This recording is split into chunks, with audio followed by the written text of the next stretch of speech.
I'm Jake Bruton, and welcome to the Unbuild It podcast. Before we get started today, I want to give a special thank you to Huber Engineered Woods, our sponsor for today's episode.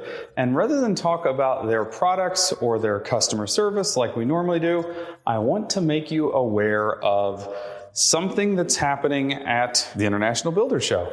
The first day of the International Builders Show this year, Tuesday, February 25th at 10:30 a.m., join myself, Steve Basic, and Huber's own Nick Sable at booth C3320. That's C3320, 10:30 a.m. We're going to be talking about rain screens for resilience.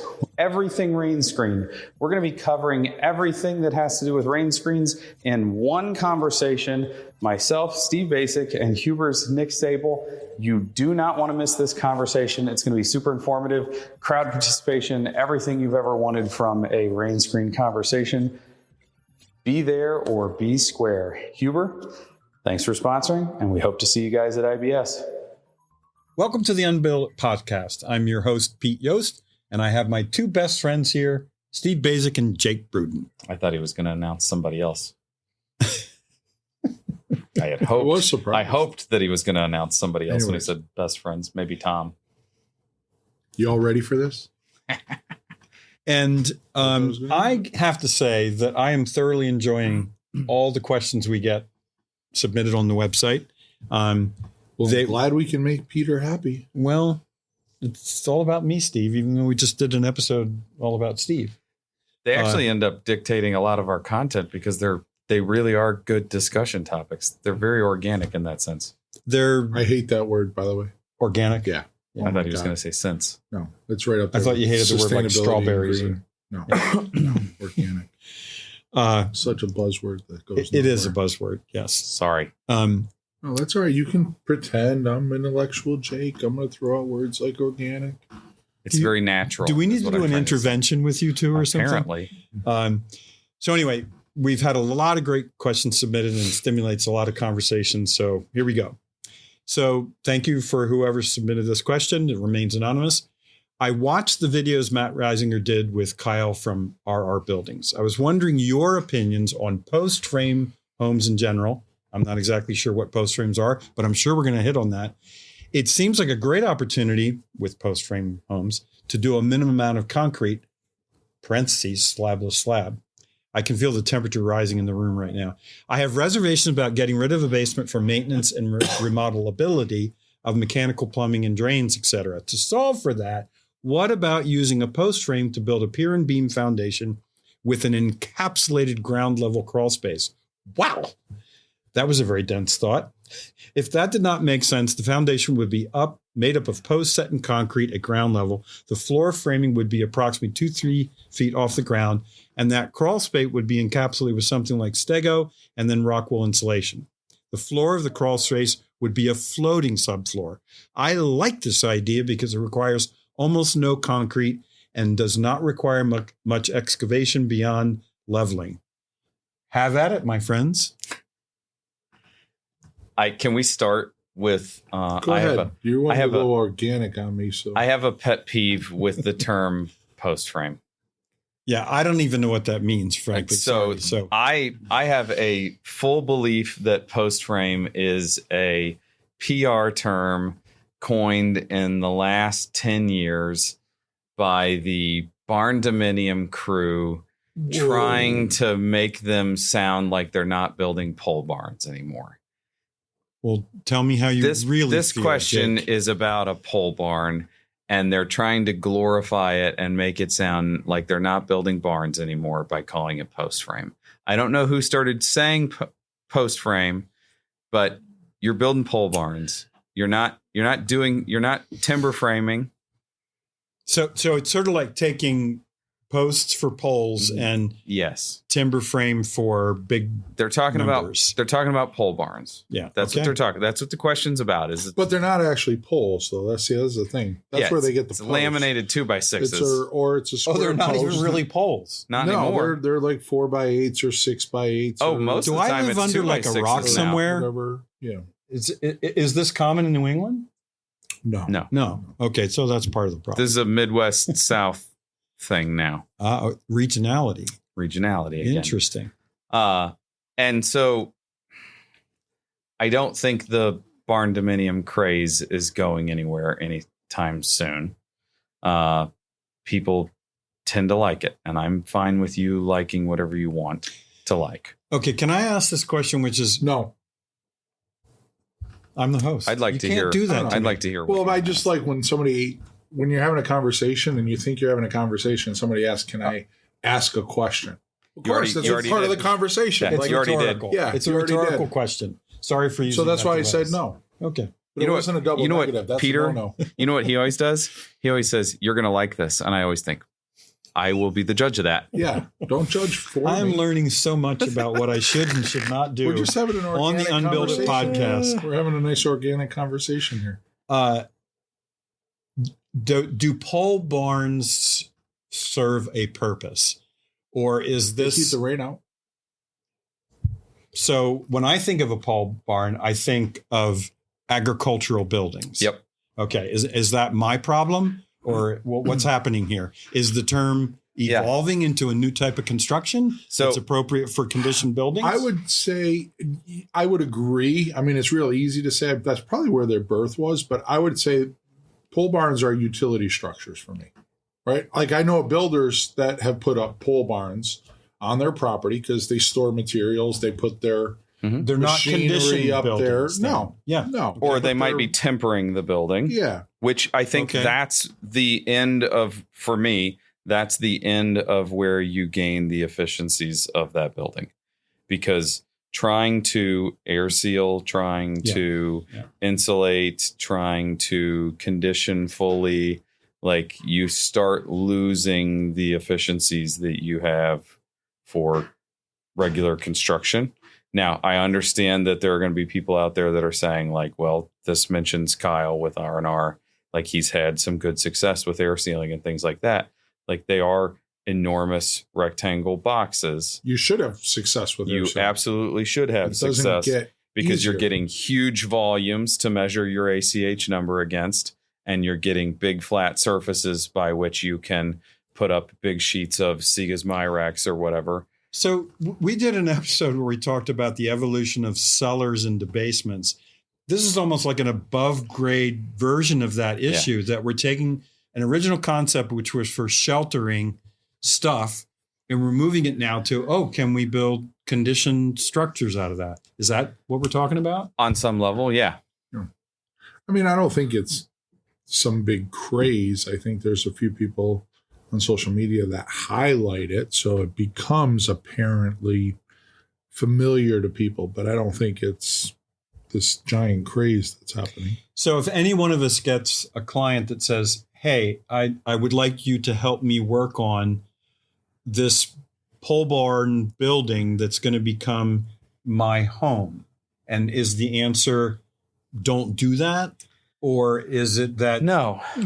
But We're doing a Barndominium right now. the difference between a renovation and a new construction are different things, though. When you say Barndominium, are you going to frame it 24 inches on center? Or are you Yeah, gonna I mean, it's going to be post-frame like a light frame construction, so it's not really a pole or pole barndominium. It looks like a barn that's going to be a house. interesting? I don't So- understand that we're setting poles 12 feet apart and then we're running purlins 2 foot on center or 6 foot on center or whatever I don't understand how you go from that to using traditional building materials, and thinking that you're going to insulate with regular insulation and it be simplified in any way and you gain some sort of efficiency. Yeah. I don't, where you're using 4x8 sheet goods that are a normal system and those sorts of things.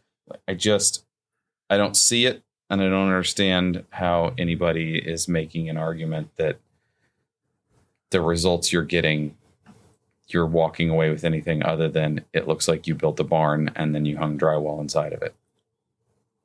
Architecturally speaking as well. Yeah, I mean, it is. I mean, the massing on them is huge, and it's hard to make them look comforting, right? Small They're scale. fairly imposing buildings. Yeah, They're but tall, but big you have to volumes. remember their history is based on this is a building in the middle of 50 acres Yeah. of flat land. Sure. There, it looks like nothing. It's a little pimple on the ground, right? But it's when you get up close to it, it feels like a giant barn. I mean, to me, they're all freaking barns. Pole barn, post barn, whatever. It's a barn. Looks like a barn. It's a 2-story structure. It's out in the middle of the field. It's a barn. And again, to each their own. I'm not poo-pooing it across the board. I just don't like the PR game that is played with the post frame naming. Now, to the question that was asked, the idea of we're going to put a crawl space on the inside of it, I don't necessarily see a problem with that. I think there's probably cheaper ways to do that. I think it's not a bad thought experiment, but the idea of coming in and framing a floor in that rather than pouring a slab or doing a slabless slab and then framing a soffitted area where you could service everything overhead or from above, I think I would rather do a soffit area where you could service everything. Yeah, I would say just invert it like you're saying. Yeah. That's what I would do. I think it makes more sense to But there is precedent. I've been in New England barns that had basements, had wood frame floors, heavy timber, Yeah, that's true. 2-3 inch timber, and they would bring the wagons in. They'd feed the cows from above, and the cows would drop it down below, and then they'd clean out the below the barn. It's funny you say that because a lot of New England barns were walkout. Yeah, they would manufacture it, right? Yeah, they wouldn't be on a hill. They would burn the doors to get to the first floor to bring the hay in. It was kind of like the same idea of a clean out in the stove. Yeah. But it was for cows. Yeah. Interesting. No, definitely. But apparently there's appeal to certain people about having a home designed to resemble a barn. Yeah, for sure. Same and way. That's okay. My house doesn't fit the rest of the neighborhood. Yeah. I get it. I mean, it's like anything, right? There's things that are cool. Like it'd be cool if you pull your truck in and you close the door and your house apartment is half of the barn and you can look down on it. The con of that is I walk out and I get a whiff of diesel fuel or whatever when the minute I walk out of my house because I have tractors and my truck and everything in the house with me. Yeah. Yeah. Right. So it's, everybody's got a story. Now, an important part of this question too was I'm attracted to this because it uses a lot less concrete and kind of hard to argue with that. Yeah, because your supporting structure is just the poles. Yeah. So you don't have to have a footing. There's consequences. Footings. There's consequences to that too. There's a lot of trying to mitigate rodent infestation. Yeah, and a big part of these buildings. pole barns was that they went up rather quickly. And if you're founding it on posts that move from above grade to lower grade, they will last a certain amount of time. If you treated them like a telephone pole, they'd last quite a long time. That's an original pole barn, right? Yeah. Right? Yeah. Would use telephone poles. And I remember we had a guy up in New England that would do them. They would, I don't know if they would use creosote or they would wrap, like the bottom 6 or 7 feet of the poles and put them in the ground like a telephone pole. Yeah. And then they would frame. Most of them aren't sunk now. Most of them are padded. But you're saying that they're not using poles; they're actually laminated. Most of them the ones that we've done in my entire career that I can think of were all laminated 3-ply 2x6s with offset seams, 4-foot offset in the 2x6 seams. Interesting. So it's funny they've moved the concept of a pole barn, and it's like almost everything has changed about it, except the fact that have posts every 10 feet. Yeah. And that's the load carrying system. Yeah. I mean, we just did a barn. It was a wooden moment frame and they were on 16-foot centers. And then we infilled with light wood framing. Interesting. You still had all the same framing as a regular building would have. But we just had the look and the structure. Everything went to those moment frames for the building to stand up and it carried the roof. But it also gave us a 40-foot wide expanse, which is, I think, one of the biggest attractions of these structures are you have this giant roof truss. And probably without steel. Yeah. The question that I would have when I look at those is, like, how well are they engineered?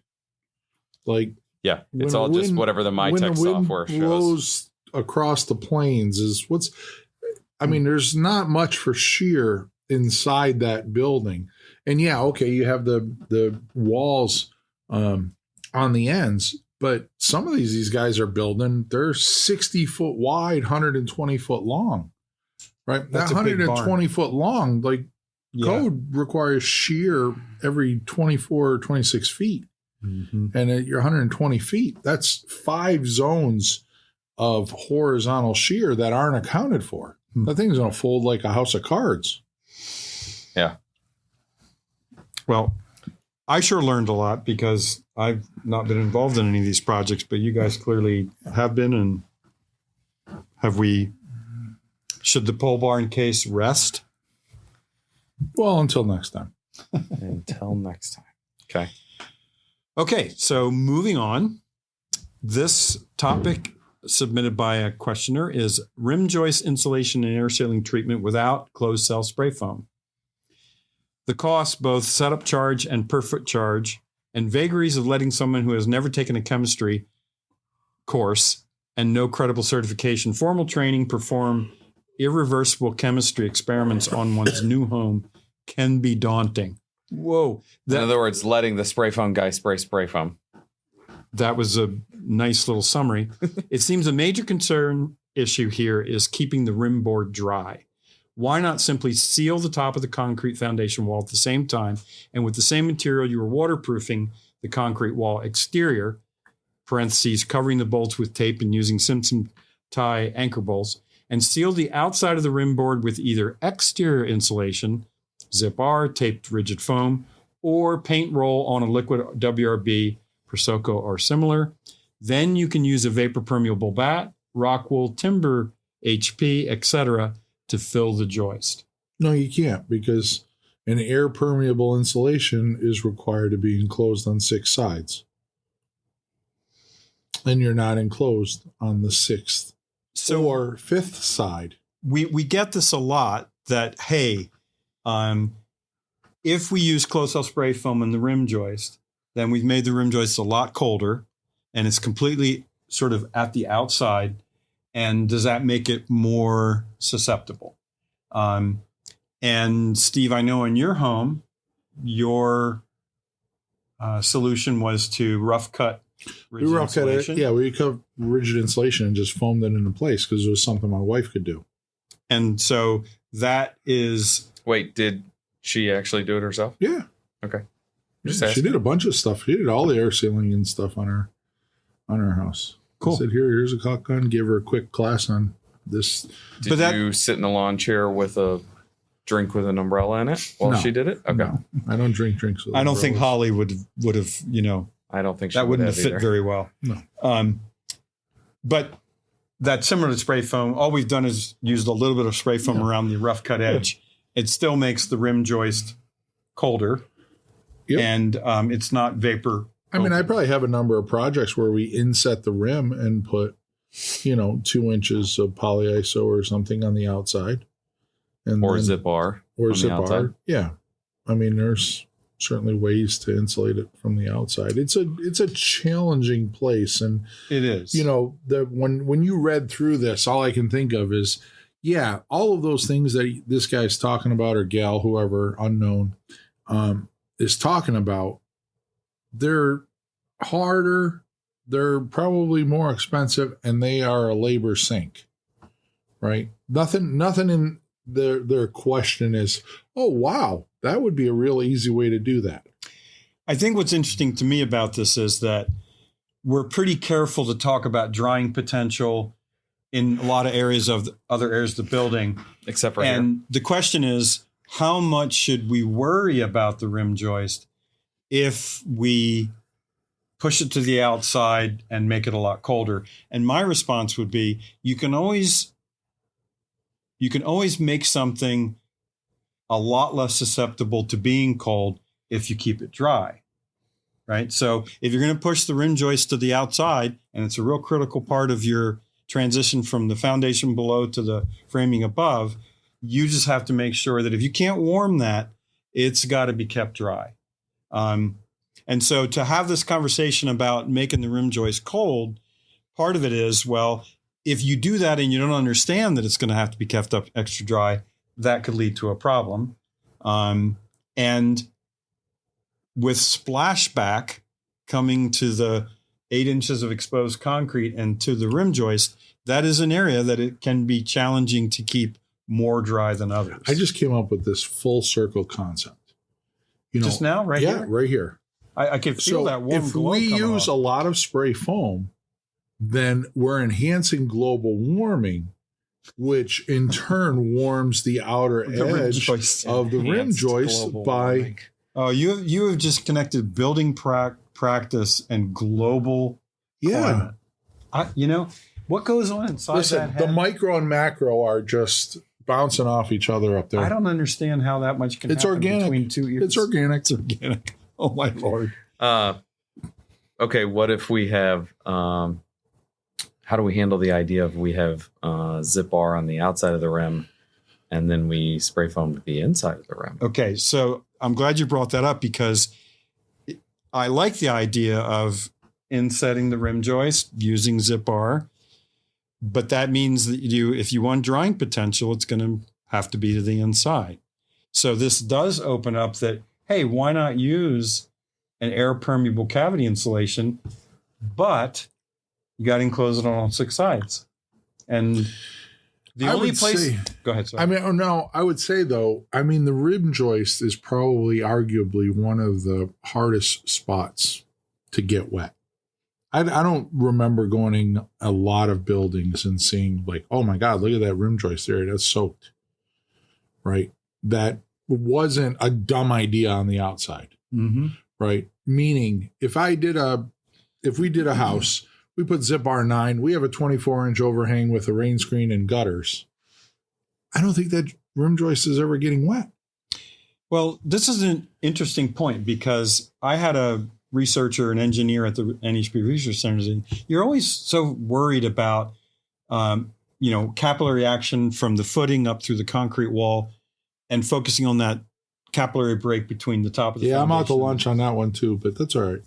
But but if practical experience tells you that just doesn't happen. It just right? does. I've never gone in one time and I knew what the problem was, and it wasn't because there was no capillary break there. Yeah.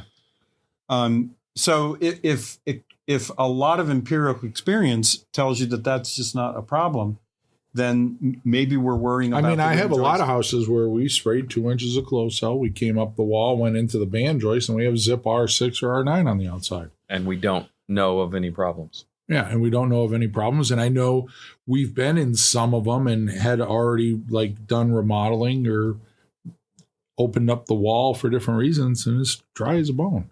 I did it at my house. Yeah, and this comes to the point where if we go through the control layers, continuous control layers, it's water first, then air leakage. Right. And then third is drying potential, and fourth is the amount of insulation. Okay, so we already know. If you follow your order.